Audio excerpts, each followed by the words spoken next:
Hello friends, स्वागत है आप सभी का। आज की ये कक्षा बहुत ही महत्वपूर्ण रहने वाली है। जैसा कि आप सभी को पता है कि यूपी टेट का डेट निकल के आ गया है। एडमिट कार्ड 30 तारीख को प्रकाशित हो जाएगा। तो अब हम सभी को बहुत ही एनर्जी के साथ पढ़ने की ज़रूरत है। तो आप सभी इस वीडियो को देखिए। प्रीवियस ईयर का जो भी क्वेश्चन है इसको अधिक से अधिक लगाने का प्रयास करिए। तो आज हम एक प्रीवियस ईयर का क्वेश्चन लेकर आए हैं। वीडियो को अंत तक देखिएगा और लास्ट में कमेंट करके बताइएगा कि कितना क्वेश्चन सही हुआ। चलिए आज का सेशन स्टार्ट करते हैं। हमारा पहला क्वेश्चन है, कोला यह सिद्ध करना चाहता था कि सीखना एक ऐसी स्थिति है जिसमें व्यक्ति पशु से श्रेष्ठ है। दूसरा, स्वायत्त यादृच्छिक क्रिया है। तीसरा, संज्ञानात्मक संख्याएं है। चौथा, परिस्थिति के विभिन्न अंगों का प्रत्याहार है। आप सभी कमेंट में बताइए कि इसका आंसर क्या हो।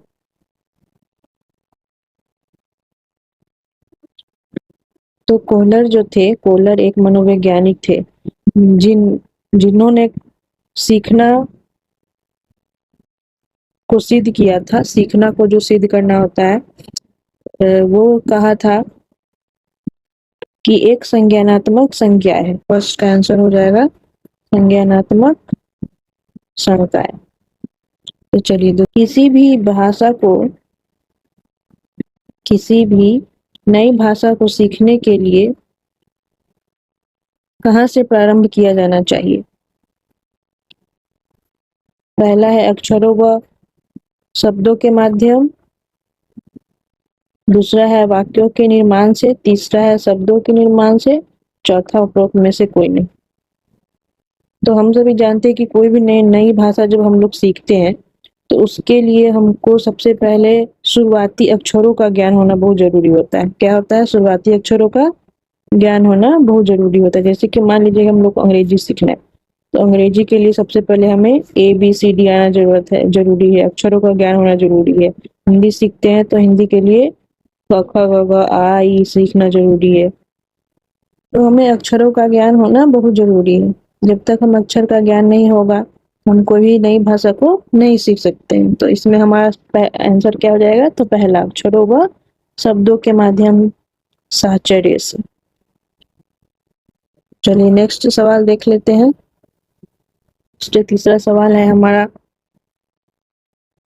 समावेशी कक्षा में किस प्रकार के छात्र शामिल होते हैं? समावेशी कक्षा में किस प्रकार के छात्र शामिल होते हैं? तो ऑप्शन है हमारा केवल विशिष्ट छात्र, सामान्य और विशिष्ट छात्र, केवल सामान्य छात्र, बहुभाषी और प्रतिभाशाली छात्र। तो आप सभी बताइएगा कमेंट करके। समावेशी कक्षा से आशय क्या है? समावेशी कक्षा मतलब होता है कि एक ही कक्षा में विभिन्न प्रकार के बहुत सारे स्टूडेंट्स आके पढ़ते हैं। उसमें बिना किसी भेदभाव के हम लोग कक्षा उन लोगों को क्लास में पढ़ाई जाती है, सुविधा दी जाती है। उसमें सभी प्रकार के बालक आते हैं, सामान्य हो, विशिष्ट हो, इन सभी बालकों को समावेशी कक्षा के अंतर्गत पढ़ाया जाता है। तो हमारा आंसर इसका हो जाएगा ऑप्शन 2, सामान्य और विशिष्ट छात्राएं। चलिए नेक्स्ट सवाल देख लेते हैं। हमारा चौथा सवाल बोल रहा है, अधोलिखित में गणित संबंधित अधिगम अक्षमता को कौन सा पद परिभाषित करता है? तो यहाँ पे अधोलिखित गणित संबंधी अधिगम क्षमता, अक्षमता बोल रहा है। क्या बोल रहा है? अक्षमता। अक्षमता का मतलब होता है डिसकैलकुलिया। इसे अंग्रेजी में कहते हैं डिसकैलकुलिया। जिन भी छात्रों को डिसकैलकुलिया की समस्या होती है उन्हें कोई भी अक्षर पहचान में नहीं आता है, कोई भी वो शब्द ज्ञान या फिर अक्षर जो भी होता है उनको कुछ समझ में नहीं आता है। उनको उल्टा पुल्टा दिखने लगा। जैसे कि आप सभी मूवी एक देखे होंगे तारे जमी पे, उसमें जो एक बच्चा था छोटा, कोई भी अक्षर जब उसको पढ़ाया जाता था तो उसको कुछ समझ में नहीं आता था, उसको उल्टा दिखता था, उल्टा लिखता था। अगर उसको A पढ़ाया जाता था तो उसको उल्टा कुछ दिखता था, अगर B ऐसे लिखा गया तो वो उल्टा लिखता था। इसमें उनको क्या होता है, गणना करने में या फिर कुछ भी है उसको समझने में दिक्कत होता है, तो वो गणना नहीं कर पाते कोई भी चीज का। जैसे उनको पता ही नहीं चलेगा कि कौन संख्या बड़ी है। मान लीजिए कि आप लिख दिए 2 और 3, हमको पूछेगा कि इनसे कि कौन सा संख्या बड़ा है, तो वो गणना ही नहीं कर पाएंगे। उन्हें इंग्लिश में बोलते हैं डिस्कैलकुलिया का प्रॉब्लम। ऐसे बच्चे को डिस्कैलकुलिया संबंधित दोष होता है, जिसमें गणना करने में बहुत प्रॉब्लम होती है। तो इसका आंसर हो जाएगा गणना दोष। चलिए आगे बढ़ते हैं। तो नेक्स्ट सवाल है, समावेशीकरण की सफलता के लिए आवश्यक है। समावेशीकरण क्या है? समावेशीकरण, पहला है ऑप्शन क्षमता निर्माण का अभाव, दूसरा है अभिभावकों की भागीदारी का न होना, तीसरा है अलगाव, चौथा है संवेदनशीलता। इसका आंसर हो जाएगा, क्या हो जाएगा? चौथा ऑप्शन, संवेदनशीलता। चलिए नेक्स्ट सवाल बोल रहा है छठा, निम्न में से कौन सा संवेग का तत्व नहीं है? क्या बोल रहा है? नहीं है। सवाल है हमारा नेगेटिव में। किसमें? नेगेटिव में। तो सवाल में बोल रहा है संवेग का तत्व नहीं है। तो ऑप्शन है पहला व्यवहारात्मक, दूसरा है दैहिक, तीसरा है संज्ञानात्मक, चौथा है संवेदी। तो इसका आंसर क्या होगा? इसका आंसर हो जाएगा 4, संवेदी। चलिए आगे बढ़ते हैं। तो हमारा अगला सवाल है सातवां, संज्ञानात्मक क्षेत्र का सही क्रम क्या है? क्या है? संज्ञानात्मक क्षेत्र का सही क्रम क्या है? तो पहले में दिया हुआ है ज्ञान, अनुप्रयोग, अनुबोध, विश्लेषण, संश्लेषण और मूल्यांकन। दूसरा में दिया है मूल्यांकन, अनुप्रयोग, विश्लेषण, संश्लेषण, अवबोध, ज्ञान। तीसरा में दे दिया है मूल्यांकन, संश्लेषण, विश्लेषण, अनुप्रयोग, अवबोध, ज्ञान। चौथा दिया है ज्ञान, अवबोध, अनुप्रयोग, विश्लेषण, संश्लेषण और मूल्यांकन। चारों ऑप्शन में से सवाल किया है संज्ञानात्मक क्षेत्र का सही क्रम। क्या पूछा है? सही क्रम, सही क्रम। तो इसका जो आंसर हो जाएगा 7th का 4। क्या हो जाएगा? 4। पहला में आता है ज्ञान, दूसरा में अवबोध, तीसरा में अनुप्रयोग, विश्लेषण, तब संश्लेषण, तब जाके मूल्यांकन किया जाता है। चलिए नेक्स्ट सवाल देख लेते हैं। नेक्स्ट सवाल कह रहा है, निम्न में से कौन सी अच्छी शिक्षण की विशेषता नहीं है? क्या पूछा है? नहीं है, यानी कि ये भी नेगेटिव क्वेश्चन हो गया। नेगेटिव क्वेश्चन है और हमारा ऑप्शन हो जाएगा स्वेच्छाचारी, जनतांत्रिक, सहानुभूतिपूर्ण, वांछनीय, सूचनाएं देने वाला। तो इसमें से जो आंसर होगा, जो नेगेटिव है, वो हो गया पहला ऑप्शन। क्या हो गया? पहला ऑप्शन, स्वेच्छाचारी। ठीक, एक शिक्षक को ये चीज नहीं होना चाहिए, स्वेच्छाचारी। उनको खुद से जो चूज करके पढ़ाना है, शिक्षण देना है, वो नहीं होना चाहिए। कैसा होना चाहिए? बच्चों के अनुसार होना चाहिए। चलिए आगे बढ़ते हैं। तो हमारा 9वां सवाल है, क्या अभिप्रेरणा का प्रत्याशा सिद्धांत किसने दिया था या फिर किसके द्वारा दिया गया था?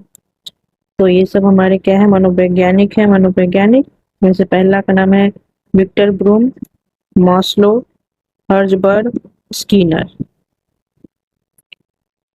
ये सारे मनोवैज्ञानिक है। अब किन मनोवैज्ञानिक ने अभिप्रेरणा का प्रत्याशा सिद्धांत दिया था? तो जो हमारे विक्टर ब्रूम जो थे, उन्होंने अभिप्रेरणा का प्रत्याशा सिद्धांत दिया था। ठीक है, और कब दिया था? तो 1960 4 में दिया था। कब दिया था? 1964। चलिए नेक्स्ट सवाल देख लेते हैं। नेक्स्ट सवाल हमें बोल रहा है अग्रिम व्यवस्थापक प्रतिमान किस परिवार से संबंधित है? अग्रिम व्यवस्थापक प्रतिमान, अग्रिम व्यवस्थापक प्रतिमान किस परिवार से संबंधित है? तो पहला हो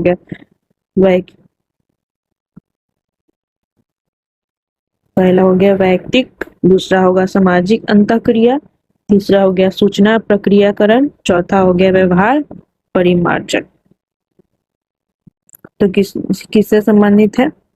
तो तीसरा, ऑप्शन थर्ड क्या हो जाएगा? ऑप्शन थर्ड जो है वो हो गया सूचना प्रक्रियाकरण। ठीक है, सूचना प्रक्रियाकरण 10वां का आंसर हो जाएगा। चलिए आगे बढ़ते हैं। सवाल है हमारा 11 में बोल रहा है कौशलों के स्थानांतरण के लिए कौन सा उपयोगी है? फर्स्ट ऑप्शन है कौशल अंतरण एक गति है न कि उद्देश्य है। दूसरा रैखिक अभिकरण, तीसरा साखी अभिकरण, चौथा तैयारी और अर्जन। तरन एक गति है न कि उद्देश्य। चलिए नेक्स्ट सवाल हो गया निम्न में से कौन सा शिक्षण का सूत्र नहीं है? क्या है? नहीं है, शिक्षण सूत्र नहीं है। नेगेटिव पूछ रहा है, नेगेटिव देखिए कैसे छांटते हैं। नहीं है तो पहला बोलते हैं सरल से कठिन की ओर, दूसरा है अनिश्चित से निश्चित की ओर, तीसरा दृश्य से अदृश्य की ओर, चौथा निगमन से आगमन की ओर। चलिए बताइए। जैसा कि जब भी हम लोग किसी को शिक्षा देंगे एज अ टीचर, किसी को पढ़ाते हैं जब, तो कभी भी कुछ भी पढ़ाते हैं तो क्या होता है, हमें उसे सरल से कठिन की ओर पढ़ाना है, ना कि कठिन से सरल की ओर। जब भी कोई बच्चा पढ़ता है तो सबसे पहले हम लोग उसको, मान लीजिए कि गणित पढ़ रहा है तो हम लोग उसको 1 2 3 4 पहले सिखाते हैं, तब जा करके वो जोड़, तब जा करके वो ऐड सीखता है, तब जाके माइनस सीखता है, तब जाके इनटू सीखता है, तब कहीं भाग सीखता है। तो हमेशा हम लोग क्या करते हैं, सरल से कठिन की ओर बढ़ते हैं। कैसे बढ़ते हैं? सरल से कठिन की ओर बढ़ते हैं। ये नहीं कि सबसे पहले उसको हम काउंटिंग आ ही नहीं रहा है, 1 2 आ ही नहीं रहा है, हम उसको क्या सिखा दिए? जोड़ घटाव सिखा दिए। तो ऐसा करेंगे तो क्या होगा, बच्चा घबरा जाएगा, उसको पढ़ने में मन नहीं लगेगा। तो कभी भी हम लोग क्या करते हैं, सरल से कठिन की ओर पढ़ाने का प्रयास करते हैं, है ना, ताकि बच्चे को क्या हो, इजी लगे, कोई भी पाठ इजी लगे। तो उसको हम लोग एक अलग अलग नाम से जानते हैं, जैसे कि सरल से कठिन की ओर, मूर्त से अमूर्त की ओर, ज्ञात से अज्ञात की ओर। तो यहाँ पे ऑप्शन में दिया है क्या है, सरल से कठिन की ओर। तो हमारा ऑप्शन पहला के साथ जाएंगे हम लोग, सरल से कठिन की ओर। तो नेक्स्ट सवाल में बोल रहा है सूक्ष्म शिक्षण चक्र, सूक्ष्म शिक्षण चक्र, सूक्ष्म शिक्षण चक्र का प्रथम पद क्या होता है? पहला कह रहा है प्रतिपुष्टि, दूसरा शिक्षण, तीसरा योजना बनाना, चौथा प्रस्तावना। तो बताइए आप सभी क्या होगा? तो कभी भी हम लोग कोई भी चीज करते हैं, करने का सोचते हैं, या फिर मान लीजिए कोई तैयारी करने का सोचते हैं, मान लीजिए आप लोग सभी यूपी टेट के छात्र है ना, यूपी टेट के छात्र, यूपी टेट की तैयारी कर रहे हैं। तो सबसे पहले हम लोग क्या करते हैं, प्लानिंग बनाते हैं। क्या करते हैं? प्लानिंग बनाते हैं, है ना। तो कोई भी काम करने से पहले हम लोग प्लानिंग करते हैं कि कौन सा काम कैसे करना है, कहाँ से क्या पढ़ाई करना है, कहाँ से स्टडी मटेरियल मिलेगा, ये सब कुछ प्लानिंग करते हैं। ये चीज हमको चाहिए होगा, यहाँ से मिलेगा।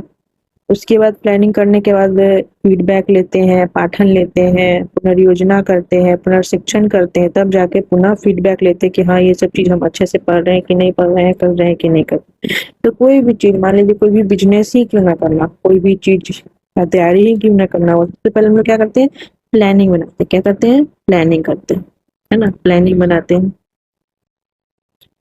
तो प्लानिंग बनाने से क्या होता है, हमें पता चलता है कि कौन कौन सा चीज कहाँ से उठाना है, कहाँ से क्या करना है, ये सब चीज का हमें पता चलता है प्लानिंग करने से।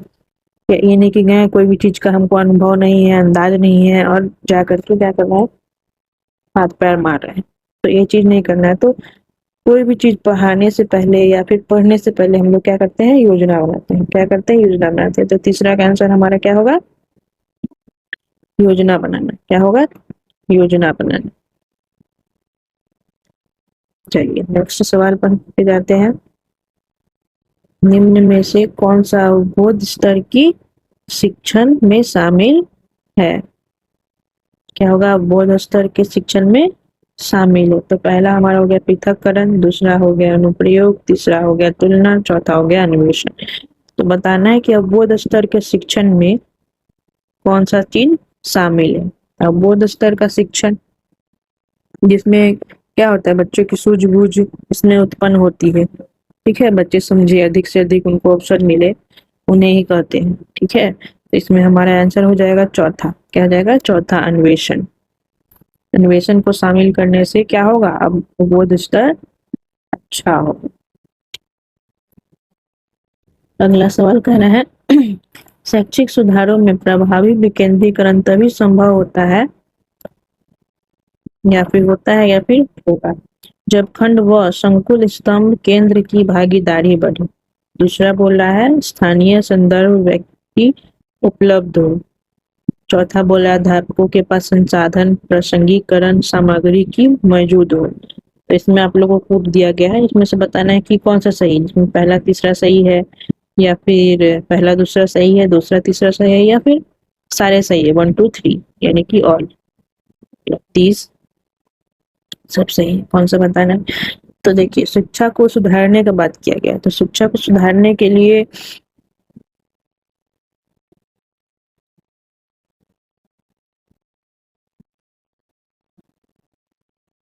शिक्षा को सुधारने के लिए सभी चीजों की आवश्यकता जरूरी है। जैसे कि इसमें बोल रहा है पहला क्या, संकुल स्तंभ केंद्रों की भागीदारी बने। जैसे कि दूसरा स्थानीय संदर्भ व्यक्ति उपलब्ध हो, स्थानीय लोगों से बातचीत करने का मौका मिले, अध्यापक के पास बहुत सारे संसाधन हो जिसका यूज करके वो बच्चे को पढ़ा सके, है ना। तो इसमें क्या होगा, सभी सही हो जाएंगे, 1 2 3। चलिए आगे बढ़ते हैं। अगला सवाल बोल रहा है एक छात्र पढ़ रहा है, उसका नाम लेकर किसी ने बुलाया, निम्न में से किस संवेदना द्वारा छात्र अपनी अनुक्रिया प्रकट करेगा। क्या अनुक्रिया मतलब जवाब देना। पहला हो गया दृष्टि संवेदन, स्पर्श संवेदन, ध्वनि संवेदन और प्रत्यक्ष संवेदन। मान लीजिए कि कोई भी छात्र पढ़ रहा है, ठीक है, स्कूल में आप एज ए टीचर हैं, आपके सामने बहुत सारे छात्र पढ़ रहे होंगे, छात्र छात्राएं जो पढ़ रहे होंगे, उनको अगर आपको नाम लेके बुलाना है, आपने नाम लेकर बुलाया, तो वो सबसे पहले क्या बोलेगा, यस सर बोलता है, जी सर बोलता है, जो गुरु जी बोलेगा, जी मैडम बोलेगा। तो क्या देता है, उसके तरफ से प्रतिक्रिया किस तरीके का आता है, ध्वनि निकाला जाता है। क्या करता है, ध्वनि के द्वारा बोलता है। जैसे कि मान लीजिए आप सुबह सुबह जाते हैं तो अटेंडेंस लेते हैं अपने कक्षा में, नाम लेके बोले मोहन, सोहन, रोहन, कुछ भी नाम लेके बोले, तो उधर से क्या बोलता है, प्रेजेंट सर, यस सर। तो ध्वनि का संवेदन देता है। क्या देता है, ध्वनि का संवेदन देता है। चलिए नेक्स्ट सवाल है प्याजे जी के बारे में। प्याजे के सिद्धांत के अनुसार प्राक संक्रियात्मक अवस्था की अवधि क्या है। तो जीन प्याजे क्या है, एक मनोवैज्ञानिक है ना, उन्होंने बहुत सारे अवस्था के बारे में हमें बताया है। जैसे कि पहला में पूछ रहा है कि 4 से 8 वर्ष के बालक की अवस्था, दूसरा हो गया जन्म से 2 वर्ष, तीसरा हो गया 2 से 7 वर्ष, चौथा हो गया 5 से 8 वर्ष। तो इसमें आपको क्या बताना है, प्राक संक्रियात्मक अवस्था की अवधि, प्राक संक्रियात्मक अवस्था की अवधि। संक्रियात्मक अवस्था की अवधि में पियाजे द्वारा स्थापित किया गया क्या है, एक संज्ञानात्मक विकास की दूसरी अवस्था है। क्या है, संज्ञानात्मक विकास का दूसरी अवस्था क्या है, प्राक संज्ञानात्मक। क्या है, प्राक संक्रियात्मक दूसरी अवस्था है किसकी, संज्ञानात्मक विकास की, जिसे पियाजे द्वारा 2 वर्ष से 7 वर्ष में बांटा गया है। ठीक है, अवस्थी में रखा गया है। ठीक, तो नेक्स्ट सवाल है निम्न में से कौन सी बाद की बाल्यावस्था, इसकी बाद की बाल्यावस्था के बौद्धिक विकास की विशेषता नहीं है। क्या पूछ रहा है? नहीं, यानी कि निगेटिव। क्या हो गया? ये हो गया नेगेटिव क्वेश्चन। पूछ रहा है बाद की बाल्यावस्था नहीं, तो पहला हो गया भविष्य की योजना की सूझबूझ, विज्ञान की काल्पनिक कथाओं में अधिक रुचि, चौथा हो गया बढ़ती हुई तार्किक शक्ति, चौथा हो गया काल्पनिक भय का अंत।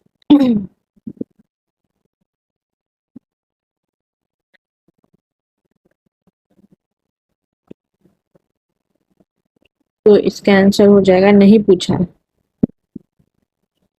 तो नहीं में इसका आंसर हो जाएगा पहला। क्या हो जाएगा? पहला, भविष्य की योजना की सूझबूझ। क्योंकि जब बच्चा छोटा रहता है उसको भविष्य का ज्ञान थोड़ी ना नहीं रहता है। हम जब आदमी बड़ा हो जाता है तो भविष्य के बारे में भी सोचने लगता है कि हमें पढ़ के कुछ बनना है, तभी जाके भविष्य अच्छा होगा, है ना। लेकिन बालकों में ये सब चीज का ज्ञान नहीं होता है।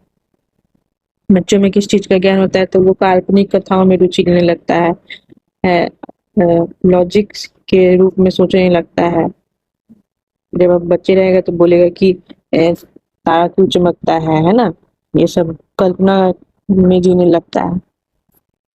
तो चलिए नेक्स्ट सवाल हमारा, इनमें से कौन मनोवैज्ञानिक भाषा विकास से संबंध है?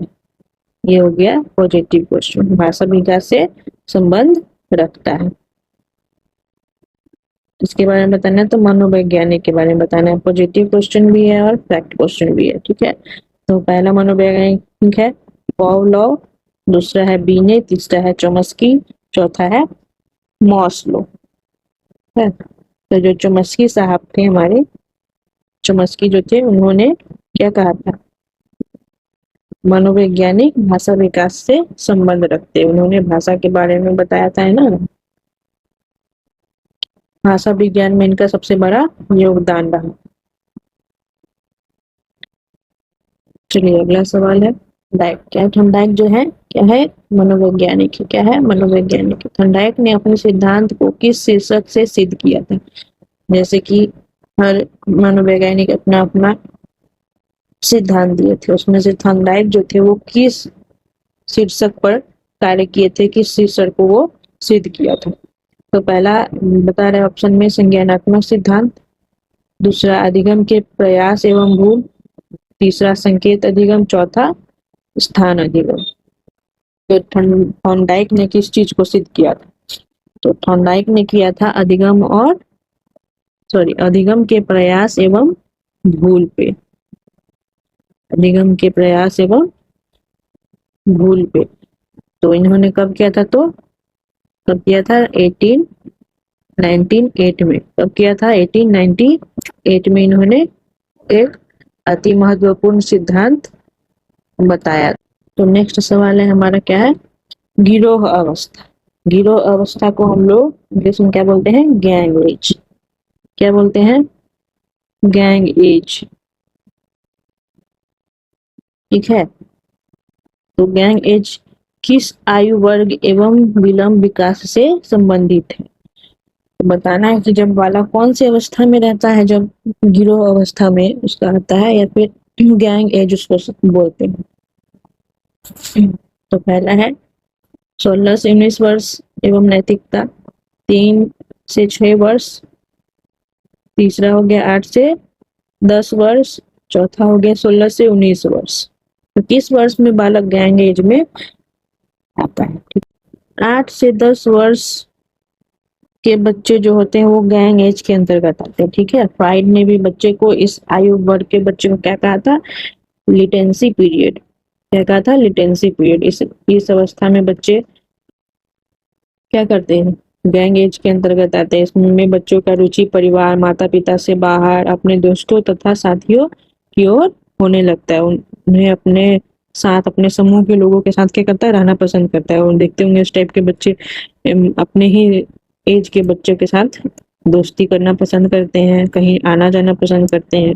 इसलिए इस एज को क्या क्या क्या कहा गया है? Gang as. क्या कहा गया है? Gang as. तो हमारा अगला सवाल है पियाजे जी के बारे में। पियाजे के अनुसार संज्ञानात्मक विकास की तृतीय अवस्था निम्न में से कौन सी है? ठीक है, तो पहला ऑप्शन दिया है औपचारिक संक्रियात्मक अवस्था, दूसरा है पूर्व संक्रियात्मक अवस्था, तीसरा है मूर्त संक्रियात्मक अवस्था, चौथा है संज्ञानात्मक गामक अवस्था। तो इसमें बताना है पियाजे के अनुसार संज्ञानात्मक विकास की तृतीय अवस्था क्या है? क्या हो जाएगा? मूर्त संक्रिय अवस्था पियाजे जी के अनुसार। इसमें कौन से बालक को रखा गया है? तो 7 वर्ष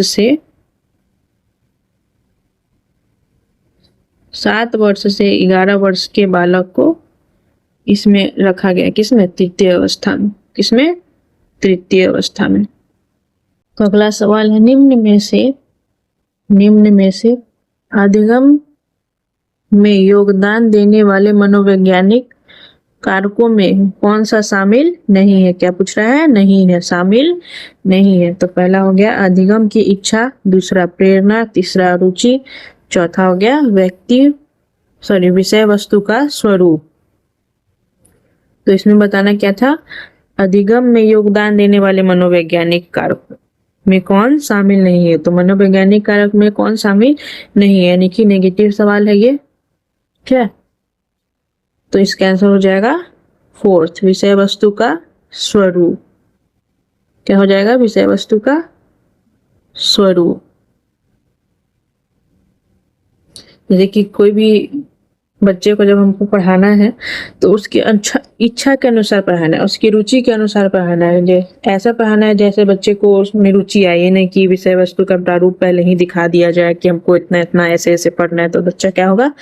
डर जाएगा तो फिर वो पढ़ नहीं पाएगा। तो उसको रुचि के अनुसार खेल खेल में पढ़ाना है, उसको प्रेरणा देना है ना।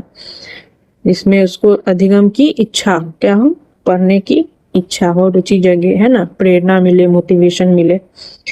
तो ये सब चीज करके पढ़ाना है। तो इसमें से जो नहीं करना था शामिल, तो क्या होगा? विषय वस्तु का स्वरूप। विषय वस्तु का जो स्वरूप होता है बच्चे को पहले ही दिखाकर डराना नहीं है। अगला सवाल कह रहा है निम्न में से सामाजिक मूल्य कौन सा है? सामाजिक मूल्य कौन सा है? तो पहला हो गया सहायता परत व्यवहार, दूसरा हो गया प्राथमिक लक्ष्य, तीसरा हो गया मूल्य प्रवृत्ति, चौथा हो गया आक्रामकर्ता की आवश्यकता। इसमें हमारा ऑप्शन हो जाएगा, क्या हो जाएगा? सहायता परत व्यवहार, है ना। जब भी कोई व्यक्ति एक दूसरे को देखता है संकट में तो क्या होता है? हमें अंदर से लगता है कि जाकर के मदद करा। जैसे कोई बूढ़ा व्यक्ति है, रोड पार कर रहा है, तो हम लोग के अंदर से खुद ब खुद सहायता परत व्यवहार एक दूसरे के प्रति करना चाहिए। क्या जाकर के उसके क्या करना चाहिए? मदद करवा देना चाहिए और रोड पार करवा देना चाहिए, है ना। तो ये क्या हो गया? सामाजिक मूल्य है। जो आदमी क्या करता है? एक दूसरे से देख करके सीखता है ना, समाज से सीखता है। तो एक दूसरे के प्रति हम लोगों को क्या करना है? सहायता की ओर नजर से देखना है, मदद करना है ना, किसी के साथ दुर्व्यवहार नहीं करना। चलिए अगला सवाल है, क्या देख लेते हैं। सवाल है 25 पश्च अन्वेषण तथा साधन साध्य विश्लेषण निम्न में से किसके उदाहरण है ना। तो पहला है स्वतः शोध, दूसरा हो गया एल्गोरिदम, मानसिक वृत्ति, प्रक्रियात्मक स्थिरता। तो पश्च अन्वेषण तथा साधन साध्य, है ना। इसमें क्या होता है? इसमें होता है कि जो भी छात्र होते हैं वो इसके अंतर्गत जो भी छात्र की समस्या होती है उनका निर्णय उसकी समस्या के बारे में निर्णय लिया जाता है छात्रों के द्वारा स्वयं ही। छात्र जो क्या करते हैं, अगर वो कोई समस्या में पड़ जाते हैं तो स्वयं उस समस्या के बारे में निर्णय लेने लगते हैं, है ना। यही है, तो इसका आंसर हो जाएगा क्या? पहला स्वतः शोध। चलिए आगे बढ़ते हैं। तो अगला सवाल है सीखने के वक्र अभ्यास द्वारा सीखने की मात्रा, गति और प्रगति की सीमा को ग्राफ पर प्रदर्शित करते हैं, यह किसे कहा गया है? जैसे सीखने का वक्र अभ्यास द्वारा सीखने की मात्रा, गति, प्रगति की सीमा को मनोवैज्ञानिक क्या करते हैं, प्रदर्शित करते हैं ग्राफ के माध्यम से। किसके माध्यम से, ग्राफ के माध्यम से। तो ग्राफ के माध्यम से कौन कौन करते हैं, स्किनर करते हैं, रॉस करते हैं, एबिंगहॉस करते हैं, या एमएल बिग्नी करते हैं। कौन करते हैं, तो करते हैं एबिंगहॉस। कौन करते हैं, एबिंगहॉस। चलिए अगला सवाल देख लेते हैं। चलो अगला सवाल है, निम्न में से कौन सा थॉर्नडाइक के अधिगम के प्राथमिकी नियमों में शामिल नहीं है। क्या नहीं है, शामिल नहीं है, यानी कि नेगेटिव क्वेश्चन हो गया हमारा, है ना। थॉर्नडाइक कौन है, मनोवैज्ञानिक है। कौन है, मनोवैज्ञानिक है। थॉर्नडाइक के अधिगम यानी कि सीखना, है ना। अधिगम को क्या बोलते हैं, सीखना, है ना। तो सीखने के प्राथमिक नियमों में शामिल नहीं है। तो पहला क्या हो गया, सहचर्यात्मक स्थानांतरण नियम। दूसरा हो गया अभ्यास के नियम, प्रभाव के नियम और तत्परता के नियम। तो इसमें से बताना है कि कौन नहीं है ना। कौन सा ऐसा नियम है जो थॉर्नडाइक ने सीखने के दौरान नहीं दिया था, है ना। तो नहीं दिया था, क्या होगा, तो इसका ऑप्शन हो जाएगा पहला, है ना। जैसे कि उन्होंने सीखने के सिद्धांत को ये भी कहा था, क्या कहा था, प्रयास और त्रुटि। क्या कहा था, प्रयास और त्रुटि।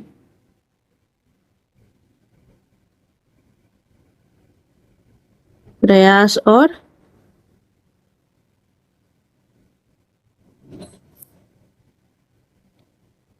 त्रुटि, ठीक ना।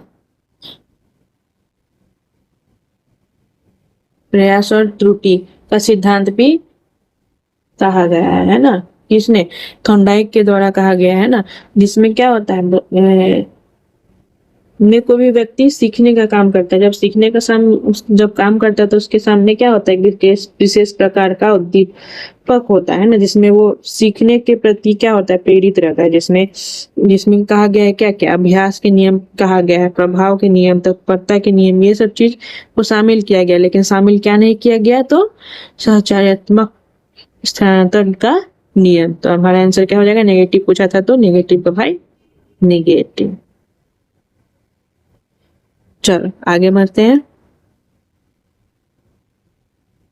चलो अगला सवाल है, अनुकूलित अनुक्रिया सिद्धांत किसके अनुकूलन पर बल देता है। क्या कहा है, अनुकूलित अनुक्रिया सिद्धांत। अनुकूलित अनुक्रिया सिद्धांत किसके अनुकूलन पर बल देता है। तो क्या होगा, पहला में दिया है तर्क, दूसरा हो गया व्यवहार, तीसरा हो गया चिंतन और चौथा अभिप्रेरणा, है ना। तो बताना क्या है, अनुकूलित अनुक्रिया सिद्धांत किसके अनुसार पर बल देता है।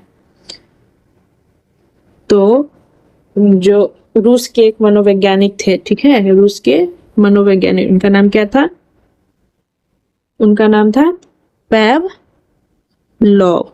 क्या था, पैवलोव, है ना। क्या नाम था, पैवलोव, है ना। उन्होंने 1904 ईस्वी में क्या किया था, 1904 ईस्वी में कहा था कि जो व्यवहार है, क्या है, व्यवहार है वो अनुकूलित अनुक्रिया सिद्धांत में अनुकूलन पर बल देता है। क्या चीज, तो व्यवहार। क्या दे देता है, व्यवहार। चलिए आगे बढ़ते हैं।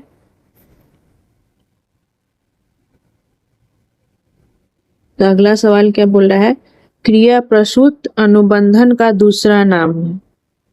तो क्या है, तो दूसरा नाम बताना है, क्रिया प्रसूत अनुबंधन का दूसरा नाम। पहला बता रहा है ऑप्शन में समीपस्थ अनुबंध, दूसरा है नैमित्तिक अनुबंध, प्राचीन अनुबंध, चिन्ह अनुबंध। तो इसमें बताना क्या है, तो क्रिया प्रसूत अनुबंधन का दूसरा नाम क्या है।